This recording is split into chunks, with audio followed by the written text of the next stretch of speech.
Salam sejahtera Bapak Ibu yang dikasihi dan mengasihi Tuhan Yesus. Senang bisa menyapa Anda kembali di rumah masing-masing. Pada saat ini perjumpaan kita akan membahas tema Allah adalah sumber.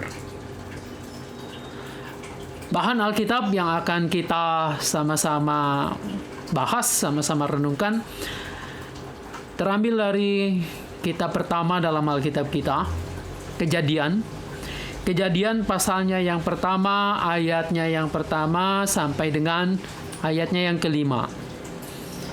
Saudara-saudara, Bapak Ibu boleh menyiapkan dulu bagian Alkitab kita. Kejadian pasalnya yang pertama, ayat pertama sampai dengan ayatnya yang kelima. Kalau sudah kita siapkan Alkitab kita, saya mengajak kita semua untuk bersatu di dalam doa, memohon meminta Tuhan yang menolong menyertai kita dalam merenungkan firman-Nya ini. Mari kita berdoa. Bapa di dalam surga, terima kasih untuk kasih-Mu, untuk segala apa yang baik yang Tuhan sediakan untuk kami semua. Kami bersyukur Tuhan boleh menyertai kami, khususnya pada saat ini ketika kami mau belajar tentang firman-Mu. Biarlah Tuhan yang menolong untuk kami semua boleh memahami, mengerti apa yang Engkau maksudkan melalui firman ini. Engkau yang menyertai hamba-Mu dalam segala kelemahan keterbatasannya, agar ia dapat menyampaikan, menjelaskan firman-Mu ini tentu sesuai dengan apa yang Engkau inginkan untuk kami lakukan. Dalam nama Tuhan kami Yesus Kristus, Sang Firman yang hidup itu, kami berdoa kepada Bapa di sorga. Amin. Saya akan membacakan untuk kita semua Kitab Kejadian pasalnya yang pertama, ayat yang pertama sampai dengan ayatnya yang kelima, begini. Pada mulanya Allah menciptakan langit dan bumi. Bumi belum berbentuk dan kosong. Gelap gulita menutupi samudra raya. Dan roh Allah melayang-layang di atas permukaan air. Berfirmanlah Allah, jadilah terang, lalu terang itu jadi. Allah melihat bahwa terang itu baik, lalu dipisahkannyalah terang itu dari gelap. Dan Allah menamai terang itu siang dan gelap itu malam. Jadilah petang dan jadilah pagi. Itulah hari pertama. Sampai di situ dulu pembacaan firman Tuhan. Tuhan Yesus berkata, yang berbahagia kita yang mau mendengarkan firman-Nya, memelihara dengan melakukannya. Haleluya. Allah adalah sumber. Saudara-saudara, tentu sumber yang dimaksud adalah sumber kebaikan. Sumber segala kehidupan. Sumber segala apa yang disebut tadi kebajikan itu. Sebab ada juga sumber-sumber lain, mungkin sumber yang tidak baik begitu ya. Sumber kejahatan, sumber keonaran. Tentu Allah bukan sumber itu yang dimaksud.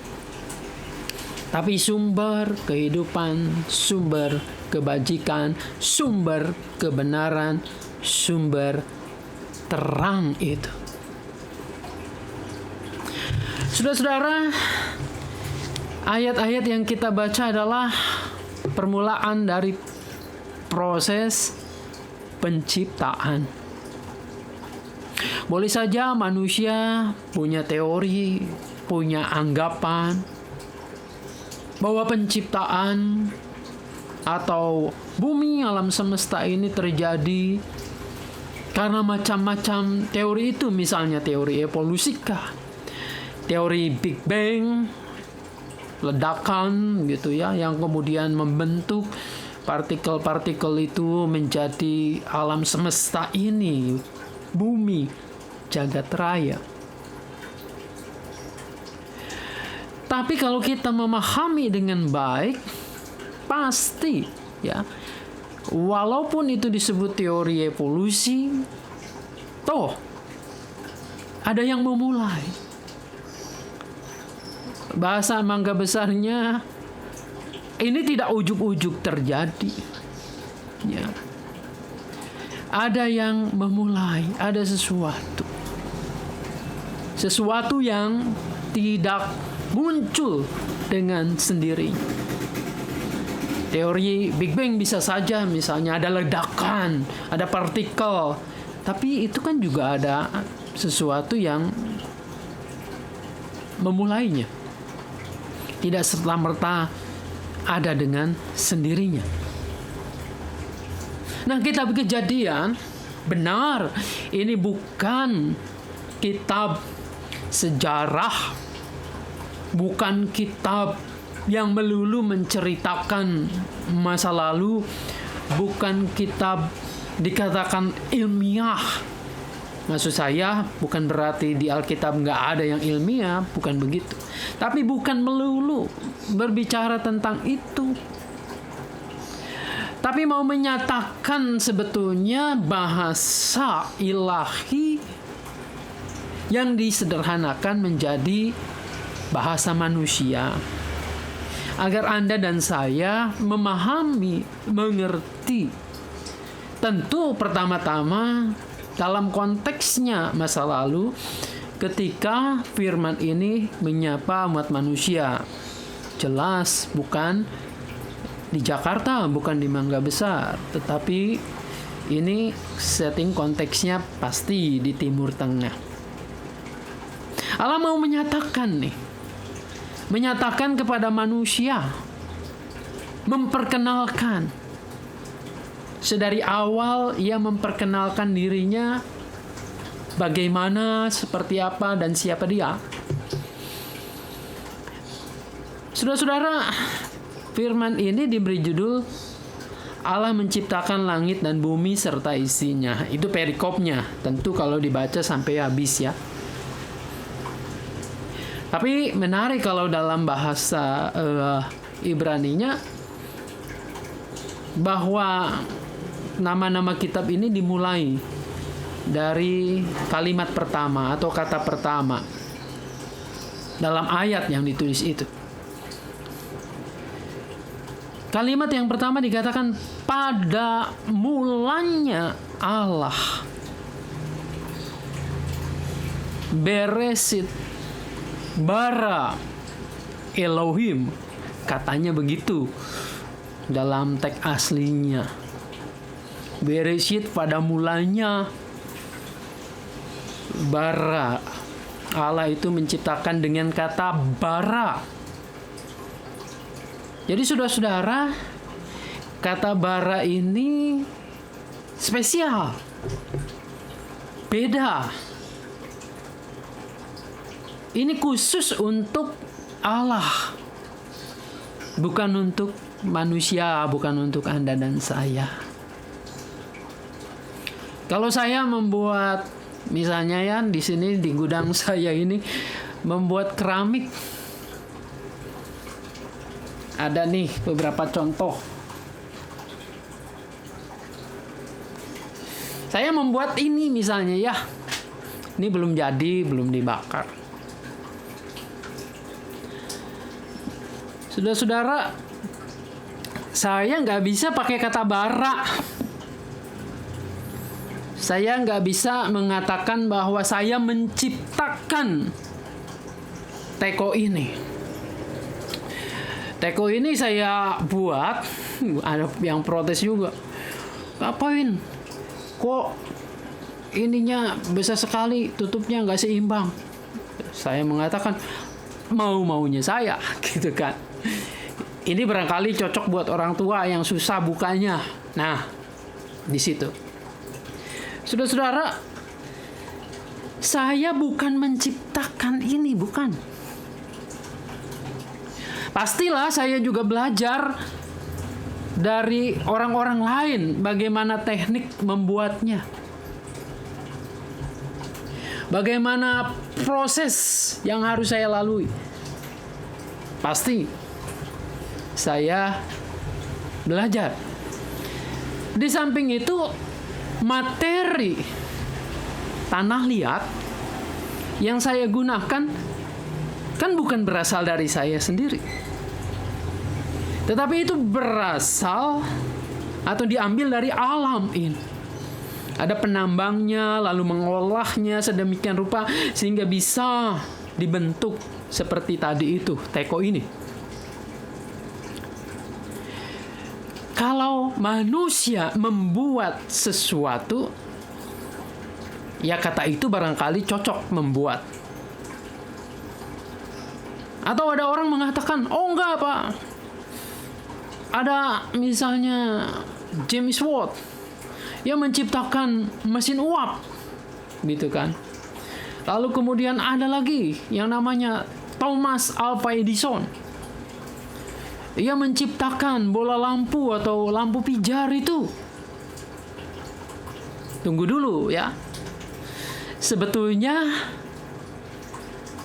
para yang kita maksudkan orang-orang para pencipta itu tidak terlalu tepat juga disebut pencipta. Lebih tepat mereka itu disebut penemu ya. Jadi penemu. Kenapa demikian? Karena bahan-bahannya sudah tersedia di alam raya ini. Sumber-sumbernya bukan dari diri mereka, tetapi dari alam ini, alam yang sudah menyediakan. Manusia tinggal ya dengan akal budinya tentu, dengan talentanya juga, memanfaatkan, mengolah, merangkainya, sehingga menjadi sesuatu yang bermanfaat buat kita, buat kehidupan manusia. Jadi, betul tidak ada kata yang pas untuk manusia itu dengan kata bara. Barashit bara Elohim, pada mulanya Allah menciptakan. Allah itu menciptakan dari yang tidak ada menjadi ada. Ya.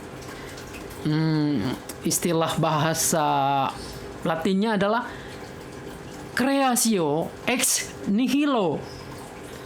Creatio itu adalah kreasi, menciptakan. Ex dari nihilo itu dari yang tidak ada. Ya, jelas ya, Bapak Ibu, bedanya kata bara ini, bahwa Allah itu menciptakan dari yang tidak ada menjadi ada. Ini luar biasa. Manusia hanya merangkai, menyusun, menemukan. Jadi tidak pas kalau dikatakan manusia itu menciptakan. Kalau saya menciptakan alat ini dan itu, paling banter saya menemukan, karena sumbernya sudah ada, sudah Tuhan sediakan untuk kita semua, tinggal kita merangkai, membentuknya. Saudara-saudara, Tuhan menciptakan dari yang tidak ada menjadi ada. Creatio ex nihilo. Dengan apa? Dengan firman-Nya. Firman-Nya mengatakan, maka jadilah jadi. Saudara-saudara kita, umat muslim, mengatakan dalam kitab sucinya, Tuhan menciptakan itu dengan kun fayakun. Jadi, maka jadilah jadi. Tuhan hanya menciptakan dengan ucapannya, dengan firman-Nya. Maka segala sesuatu itu jadi. Nah, disinilah yang kita pahami, yang dimaksudkan bahwa Allah itu adalah sumber. Sumber segala sesuatu, pada mulanya Allah. Jadi pernyataan ini mau mengatakan bahwa pada mulanya itu ada yang memulai, memprakarsai. Bukan terjadi dengan sendirinya. tetapi Allah yang menciptakannya. Allah adalah sumber. Pada mulanya itu adalah berarti penyataan, penolakan terhadap segala sesuatu yang kepercayaan barangkali bahwa semuanya terjadi dengan sendirinya, bahwa mungkin diciptakan oleh dewa-dewi ini dan itu. Bukan, melainkan dimulai dari Allah sendiri. Tidak ada yang lain kecuali Dia yang memulai membentuknya, menciptakan. Dalam kisah ini adalah jagat raya. Nah, bagian pertama yang Ia ciptakan itu adalah menarik, menciptakan roh Allah yang melayang-layang itu, menciptakan terang ini. Maka jadilah terang, dan kita selanjutnya akan mengenal bahwa terang itu bukan hanya sekedar terang supaya kita bisa melihat, tetapi juga terang di hati kita. Terang yang kemudian memahami, mengerti apa yang Allah inginkan kita lakukan dalam kehidupan ini. Nah, mari kita kembali ya ke tema kita. Kalau Allah adalah sumber segala sesuatu, maka keyakinan ini sebenarnya bukan hanya kita mengatakan, oh ya, kita percaya, saya percaya bahwa Tuhan itu adalah Sang Pencipta, Ia adalah sumber segala sesuatu. Apakah berhenti di situ? Kan mestinya tidak. Pertama-tama, ketika kita meyakini bahwa Allah itu adalah sumber segala sesuatu yang baik, sumber penciptaan, sumber kehidupan, sumber apa yang sekarang terjadi ini di jagat raya ini, pertama-tama kita harus meyakini bahwa kita hadir di dunia ini bukan karena maunya orang tua kita, bukan karena maunya sendiri, tapi karena Allah menjadikannya, menciptakannya, lalu menempatkannya dalam konteks kita masing-masing, di keluarga kita, di kampung kita, di gereja kita, lalu kemudian di tengah bangsa kita ini. Jadi kita harus meyakini bahwa kita hadir adalah karena Tuhan menciptakan, dan kalau Tuhan menciptakan Anda dan saya kini dan di sini ini, maka ada maksudnya. Maksudnya adalah semua apa yang diciptakan oleh Tuhan memuliakan namanya, mengabdi, beribadah, bersyukur, berterima kasih kepadanya. Jangan pernah menyesali, kok hidupku di sini, kok aku anaknya si A atau si B, kok aku hidup di keluarga yang begini, kok aku ada di gereja ini, kok aku punya pendeta namanya Pendeta Nanang misalnya, kok aku hidup di bangsa begini. Jadi itu pertanyaan-pertanyaan sebetulnya yang bernada penyesalan. Seharusnya kita menggantinya. Untuk apa Tuhan menjadikan saya, menciptakan saya ada kini dan di sini? Jelas konteks besarnya adalah bahwa disinilah kita harus senantiasa memuliakan namanya, menjadi berkat untuk semua ciptaan. Bukan hanya semua orang manusia yang kita kenal, tetapi untuk semua ciptaan yang Allah ciptakan. Kenapa? Ini yang kedua. Karena sumbernya adalah Allah, maka alam raya ini harus kita rawat, kita jaga dengan baik. Ini adalah bagian kita bersyukur, menghormati Sang Pencipta kita, Sang sumber kehidupan kita itu.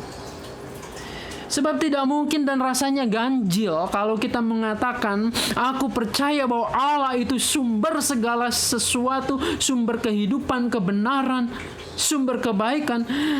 Tapi kemudian kita tidak merawatnya. Malah kita mengeksploitasi, malah kita membuang sampah sembarangan, malah kita melukai alam ini, menjadi rusak. Ya kan, aneh jadinya. Kalau ada orang beriman, percaya, kemudian merusak ciptaan, merusak karya yang kita percaya kepadanya, yaitu Allah sendiri. Kan ini adalah sesuatu yang ganjil, yang aneh, kontradiksi. Jadi dampak kita percaya bahwa Allah adalah sumber kehidupan, sumber segala sesuatu yang ada, maka kita harus merawat, menjaga dengan baik seluruh karya ciptaan Allah ini. Lalu kemudian yang ketiga, bahwa di dalam kehidupan kita ini, dalam rangka merawat, dalam rangka menjaga ini, kita mestinya berbagi satu dengan yang lain, berbagi kehidupan. Hidup bukan untuk diri sendiri, tetapi hidup bersama dengan ciptaan yang lain agar harmonis, mengasihi dan menjadi sumber berkat itu. Nah, saudara-saudara, kalau kita yakini Allah adalah sumber kebaikan, maka dalam diri kita harus menyalurkan kebaikan-kebaikan yang berasal dari sang sumber yang satu itu, yaitu sumber Allah sendiri. Jadi Anda dan saya dipakai menjadi saluran berkat yang mengalirkan kehidupan, bukan ancaman apalagi kematian. Bukan itu.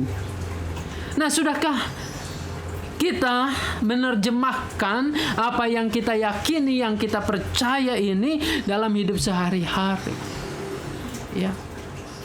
Bahwa kita ini mensyukuri kehidupan, menjadi berkat, menjadi saluran berkat, menjaga alam semesta ini dengan sebaik-baiknya.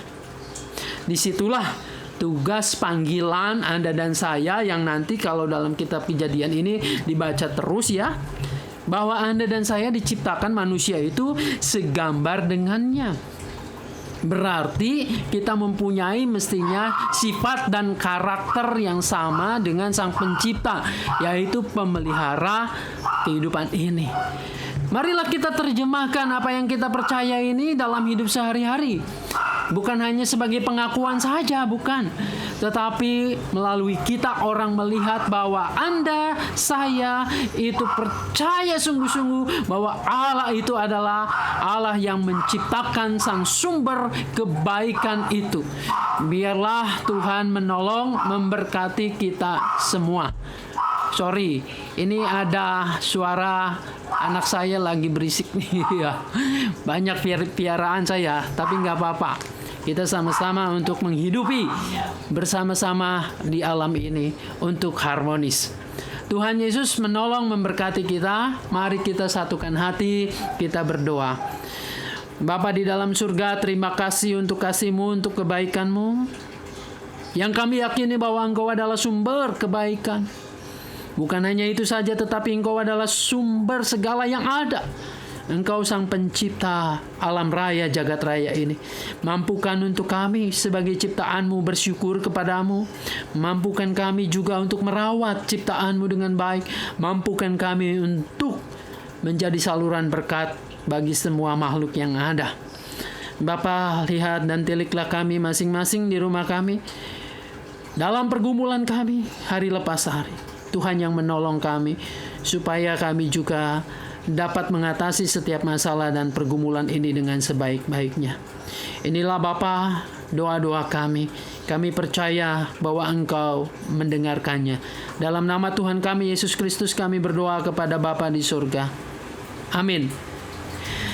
Kasih Tuhan mengiringimu, dan sayapnya melindungimu. Tangan Tuhan pegang di dalam hidupmu. Majulah dalam terang kasih-Nya.